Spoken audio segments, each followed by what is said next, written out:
Bonjour à tous, j'espère que vous allez bien. Jurassic World a introduit le concept des hybrides dans les films de la franchise Jurassic Park. Mais ce n'est pas la seule nouveauté. En plus d'un hybride, ce film marque la première apparition d'un reptile marin, un mosasaure. Et je vous propose de découvrir tout ce que nous savons sur celui de Jurassic World dans la vidéo d'aujourd'hui. Tout commença le 25 août 2000 quand des chercheurs d'InGen découvrirent des fragments d'ADN sur un spécimen de mosasaure récemment découvert tandis qu'ils testaient un prototype d'analyseur de fer. Le docteur Henry Wu pensait que c'était le seul moyen de recréer des organismes aquatiques sans extraire le sang de moustiques piégés dans l'ambre. Et c'est ce qui arriva en 2007 quand un mosasaure fut ramené à la vie par InGen pour le parc Jurassic World. D'après le paléontologue Brian Switek, en raison de la taille de ce mosasaure, celui du parc pourrait être un Mosasaurus maximus, un des plus grands prédateurs marins de tous les temps. Le spécimen du parc est une femelle possédant une peau d'un gris bleuté, ayant une double rangée de pics le long de la colonne vertébrale et une double rangée de dents. Personne n'est d'accord sur sa taille, mais une chose est sûre, elle mesure environ 20 mètres de long. Selon le département des animaux préhistoriques sur le site DinoTracker, sa longueur est de 21,9 mètres. Quoi qu'il en soit, le mosasaure était de loin le plus gros animal du parc. Le mosasaure vivait dans le lagon de Jurassic World, se trouvant dans la rue principale du parc et comprenant plus de 11 millions de litres d'eau. C'était d'ailleurs une des attractions phares, le spectacle du mosasaure. Les visiteurs du parc pouvaient assister au repas du reptile marin depuis une tribune. Le mosasaure était nourri toutes les 2 heures. Un grand requin blanc était suspendu au-dessus du lagon, et le mosasaure remontait à la surface pour s'en emparer, et lorsqu'il replongeait, il éclaboussait les visiteurs, et c'est pour cette raison qu'il était conseillé de venir avec un imperméable. Puis, les visiteurs pouvaient observer de plus près le mosasaure dans l'observatoire sous-marin du parc. Après l'abandon du parc en décembre 2015, le mosasaure fut finalement libéré accidentellement en juin 2016 par les mercenaires d'Eli Mills, venus récupérer l'ADN de l'Indominus Rex dans l'enclos du reptile marin. Le mosasaure fut ainsi relâché dans l'océan Pacifique et sa présence fut signalée à plusieurs endroits du globe, sur la côte ouest des États-Unis, à Hawaï et même au Japon. Le reptile marin est d'ailleurs connu pour s'attaquer aux chalutiers. Là où il se trouve, la vie marine locale est déséquilibrée ou inexistante et des carcasses de baleines ou de requins sont échouées sur le rivage. Il est également à noter qu'en Nouvelle-Zélande, le mosasaure et des orques ont été observés en train de chasser ensemble des grands requins blancs.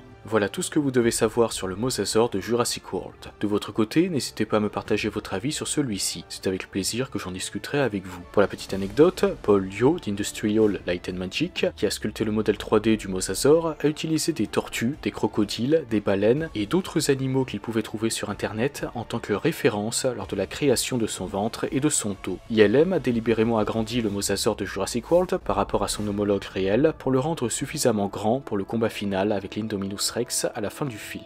Les sons produits par le mosasaure quant à eux sont un mélange de cris de morse et de beluga pour bien ressentir qu'il s'agit d'un animal marin et non d'un animal terrestre. Pour finir, notez également que même si le mosasaure est apparu pour la première fois dans Jurassic World, il a failli apparaître dans Jurassic Park 3. Une des versions du film devait montrer des mosasaures dans une cuve. Sur ce, je vous souhaite une excellente journée ou une excellente soirée, prenez soin de vous et n'oubliez pas, elle est un peu timide, encouragez-la et applaudissez quand elle se montrera.